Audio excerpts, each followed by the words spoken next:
Rafael, o que a gente pode acrescentar sobre essa fala da Maria Cristina Dantas sobre a classificação dos desastres e esse CODAR, Codificação de Desastres, Riscos e Ameaças? Isso é a nossa padronização de linguagem, né? Quando a gente tem a necessidade, obviamente, de classificar o tipo de desastre, e essa classificação, o objetivo dela é um pouco mais amplo que simplesmente saber um código, não, mas entender o processo que originou aquele desastre, né? Hoje, o desastre, o que é o desastre? O desastre é o dano, né? É a normalidade. E a gente precisa saber o que causou isso, né? Qual é o fenômeno natural ou antrópico que causou, originou esse dano ou essa normalidade. Então, essa classificação hoje ela tem uma grande quantidade de tipo de desastre, ela é bem completa, já foi pensada alguns anos atrás. E a gente tem 3 grupos principais, né? Que são os humanos, né? Os antrópicos, os mistos, ou seja, que a origem foi um pouco tanto quanto natural, e os desastres naturais. Vamos lembrar, né, que esse é um erro comum das pessoas. Hoje a nossa classificação ela remete à origem do desastre. Então muita gente fala, mas tudo bem, deslizou e matou as pessoas, causou danos materiais, por quê? Porque as pessoas estavam lá, então não é natural, isso não é natural, não é, né? Mas né?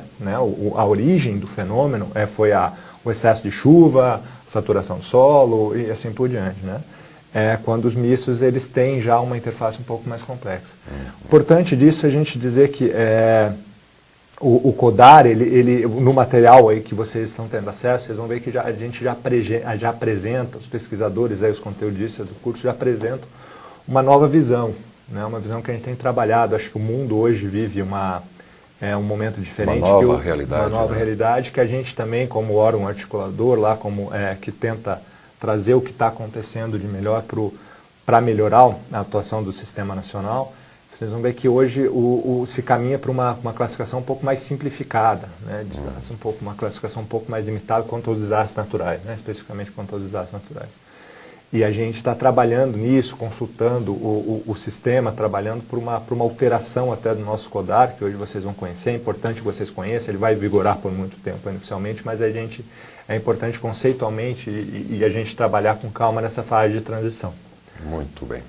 E o professor Edésio, então, o CEPED já tem pelo menos 11 anos de memória disponível aos cidadãos que quiserem consultar. Nós hoje disponibilizamos de um portal, né, que tem informações e temos uma biblioteca física, né, e uma biblioteca já virtual, com a disponibilização, possibilidade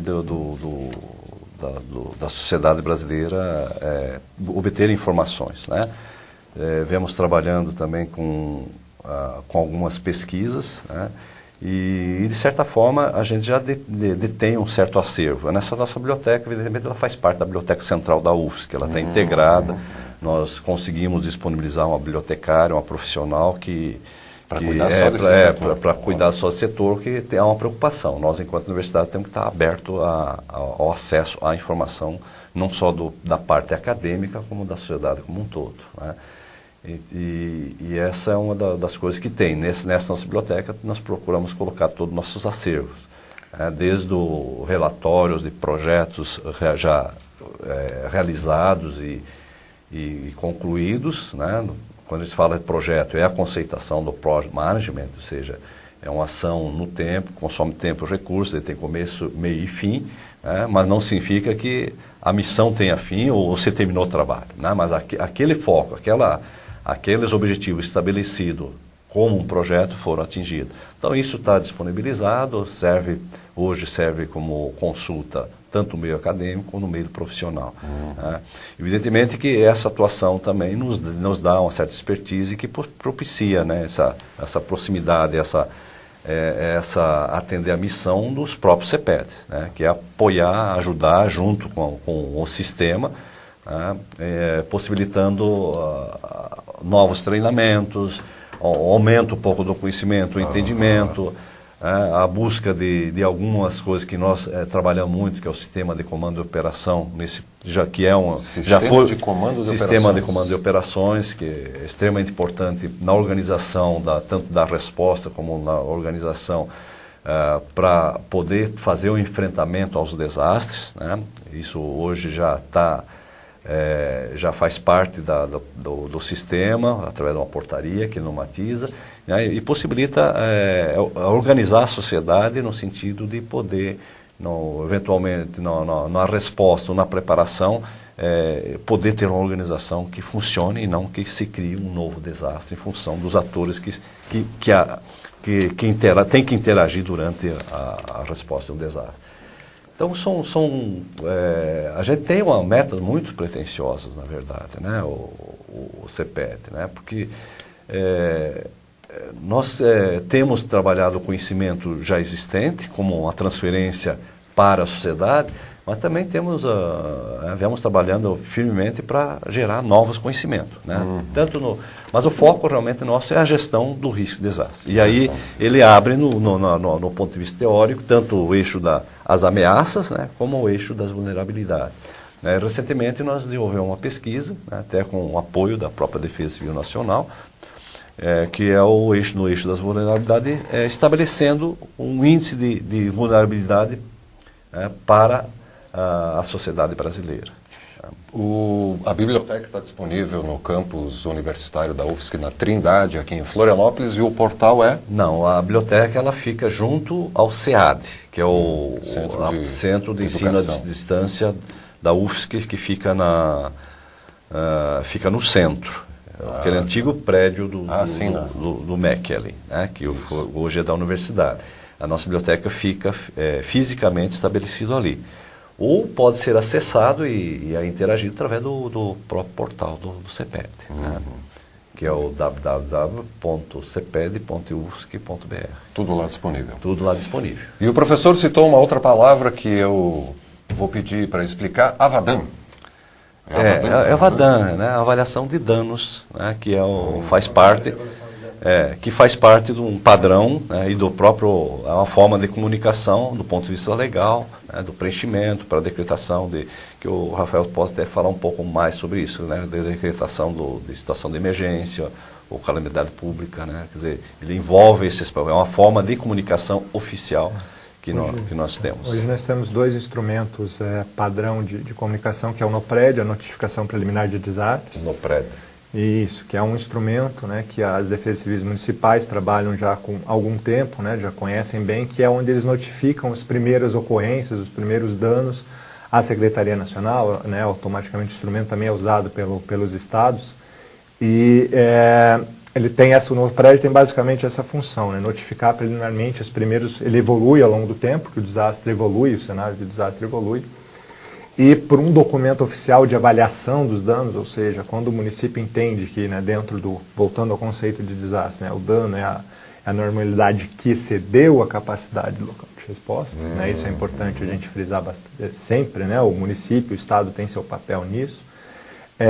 Então, complementarmente, né, de forma complementar, a Defesa Civil Nacional, o Ministério da Integração, o Governo Federal, a União, vai atuar para fazer um aporte de recursos que possa ajudar. Então, a função do Avadan é essa, né, um formulário padrão de levantamento de dados desses danos. O Avadan hoje, né, ele na última, o curso vai trazer isso para vocês, né, na última atualização da Lei 2.340, ele não é um instrumento mais obrigatório, mas é um instrumento que nós ainda dentro, até por não ter ainda migrado para um novo formulário, porque o que conta, na verdade, é que se tem um registro, se tem um relatório explicitando os danos, principalmente solicitando à Defesa Civil Nacional o que precisa que atue complementarmente. Então, a Avadan basicamente tem essa função, né? Hoje ele não é um instrumento, ele é usado ele já tem aí mais de 10 anos de criação, então é um instrumento já bastante difundido para aquelas pessoas que atuam com isso no dia a dia. Mas, apesar de não ter legal, hoje ele ainda é muito utilizado, nós solicitamos ainda quando precisamos de alguma informação a mais. E não é um pré-requisito aí na hora de, por exemplo, ressarcir por danos, ou fazer um aporte financeiro para isso aí já não é um pré-requisito? O NOPRED, agora o NOPRED é preciso fazer a notificação em 10 dias, né? Hoje virou na última lei se colocou como um instrumento necessário a avisar a Secretaria Nacional para os 10 dias que ocorreram esses danos. E isso para socorro e assistência, né? As verbas de socorro, assistência e estabelecimento, que é aquele primeiro recurso necessário no primeiro momento. E a gente tem hoje, em vez do Avadan, o Avadan ele faz parte do processo, como eu disse, como qualquer outro relatório, qualquer outro formulário necessário para que a Secretaria Nacional possa avaliar o cenário, né? Realmente existem critérios objetivos que fazem com que o município, que nós entendemos que a União realmente deve atuar de forma complementar.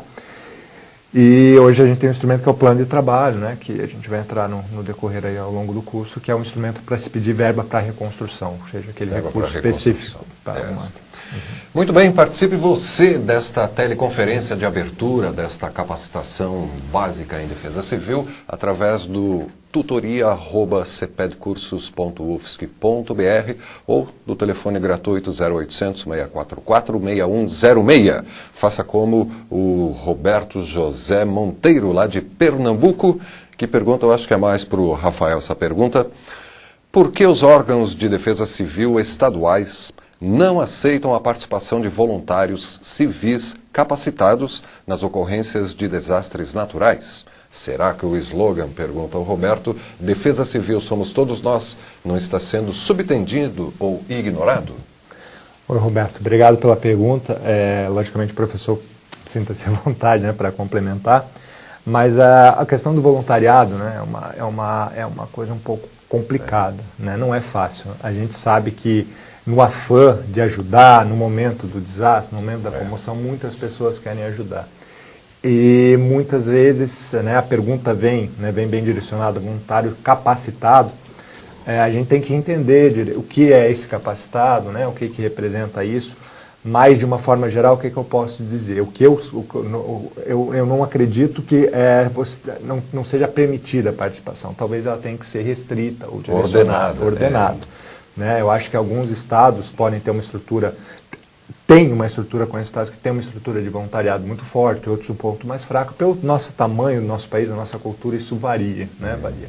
Agora, o voluntariado é um instrumento importante, né, para o socorro, principalmente para as questões de ajuda humanitária, né, na ajuda, na assistência às pessoas que sofreram, né, com o desastre, mas mas se atendo um pouco mais à pergunta, eu não entendo que seja uma restrição, não conheço, mas como eu disse, eu acho que os órgãos responsáveis têm que ter o cuidado de fazer a coisa de uma forma ordenada, né, cuidadosa, e cabe ao sistema como um todo investir na capacitação dessas pessoas para elas saberem atuar, saberem como se comportar, saberem como podem ser efetivas, como é que podem ajudar, que logicamente toda ajuda é sempre bem-vinda quando ela realmente é uma ajuda, né, quando ela não se torna um problema. Eu teria a acrescentar, a gente tem participado, nós participamos em 2008, né, no desastre de Santa Catarina, foi bastante marcante, mas eu acrescentaria essa fala do Rafael, a grande dificuldade que tem na hora do desastre de absorver o voluntário. Ou seja, o voluntário não é só simplesmente a pessoa de se disponibilizar a ir para o cenário, é preciso ter uma estrutura de apoio, que essa pessoa quando entra no campo, na área do desastre, ela também precisa ser assistida. Essa pessoa tem que se alimentar, tem que dormir. Então, há necessidade de um suporte, de uma infraestrutura de apoio a esse voluntário. Saber como ajudar. Exato, saber como ajudar. E nem sempre... e aí vem muito, né? Quando eu mencionei, uma necessidade da sociedade se organizar e a ferramenta tem sido essa, o sistema de comando de operações. Por quê? Porque facilita a organização e o aproveitamento da demanda realmente que é necessária. Porque o desastre ele tem várias fases, né? Tem várias fases, e nem sempre os especialistas naquele momento, né, se na hora de resgate, tem que ter um profissional preparado, né? E normalmente as pessoas não preparadas estão dentro do corpo bombeiro, ou profissionais já, como dizer, treinados, técnicos, como houve em Santa Catarina, na cidade de um geólogo treinado para descobrir onde é que estavam os corpos soterrados. E aí, e muitas vezes esse cenário do desastre é um cenário perigoso, que não dá para simplesmente voluntariamente, né, a pessoa se disponibilizar. Então o voluntário na questão do desastre, ele é um pouco diferente do voluntário para fazer ensino em escola, treinamento, na prevenção, que não é um cenário de desastre. Então é esse cuidado que se tem. A gente sabe que o povo brasileiro ele é muito solícito, além, logicamente, da curiosidade, que é um pouco nato, mas ele é muito solícito. Mas não é o fato de muitas vezes dele querer ir para o campo de operação que isso vai ajudar. Muitas vezes, muitas situações vai atrapalhar as operações de campo. Então ele tem que estar de uma forma organizada. E para isso realmente precisa de uma certa preparação e a importância realmente de entender como é que o sistema funciona. A gente, em 2008 aqui, a gente presenciou várias situações, vários momentos e muitas coisas ainda funcionaram, a resposta ainda foi satisfatória, porque se estabeleceu em navegantes, um sistema de comando de operação, com pessoas que entendiam toda a metodologia, e é o que a gente conseguiu verificar, não o voluntário individual, mas a própria integração de marinha, aeronáutica, o exército, o bombeiro, polícia militar, os vários agentes para poder socorrer. Então é preciso realmente que a gente evolua e esses voluntários sejam preparados de certa forma que sejam treinados, organizados. E aí tem que entender como essa organização, essa preparação tem sido feita. Só título de ilustração, assim, quantos já não foram socorrer um acidente automobilístico e acabam eles atropelados ou coisa assim, né? Tem que ter uma organicidade na hora de ajudar. Porque os cenários são áreas de risco ainda, né? O risco muitas vezes ele não está, os primeiros atendimentos às vezes acontecem num momento ainda que ainda está chovendo, num momento que ainda muito tem emotivo. Risco de deslizamento, exatamente.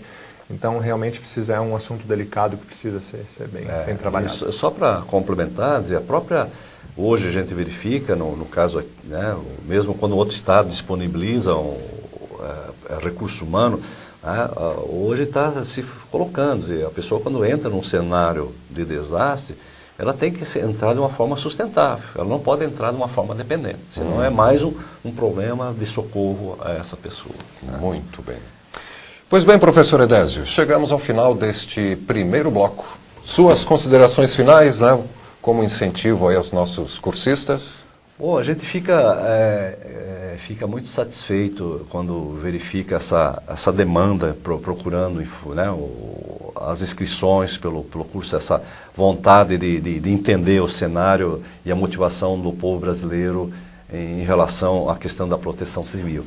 A gente vem acompanhando, e até a Cristina colocou o aspecto desse momento em que o país vive, não só o Brasil, mas é algo meio generalizado, um olhar da proteção do indivíduo, proteção civil. E ela vem muito forte, e a nível de Brasil está muito forte. Hoje nós temos duas comissões, uma no Senado e outra na Câmara Federal, tentando agilizar um pouco o aspecto, o arcabouço jurídico e legal do próprio sistema, no sentido de aperfeiçoar esse sistema. Então a gente vê hoje não só a vontade da comunidade, mas também a participação política, a participação de vários setores, tanto público quanto privado, a preocupação de ampliar e de prevenir e de proteger o cidadão. Isso tem uma mudança de eixo muito importante para a sociedade brasileira. E eu fico muito satisfeito com a receptividade e a participação dos cursistas nesse processo. Esperamos que tenham muito proveito e não se limitem, liguem, use o 0800, utilize, explore os nossos tutores. E se os tutores não conseguirem responder, nós temos os nossos especialistas que com certeza não deixarão sem resposta às perguntas ou os questionamentos colocados, e desejamos que a gente tenha um bom resultado nessa empreitada. Obrigado. Obrigado ao professor, professor Edésio Jungles, diretor-geral do CEPED, da Universidade Federal aqui de Santa Catarina. O Rafael permanece conosco, Muito bem. Continue você participando através do e-mail tutoria@cepedcursos.ufsc.br ou do telefone gratuito 0800 644 6106. Vamos para um breve intervalo e voltamos em seguida com mais convidados nesta teleconferência de abertura da capacitação básica em defesa civil.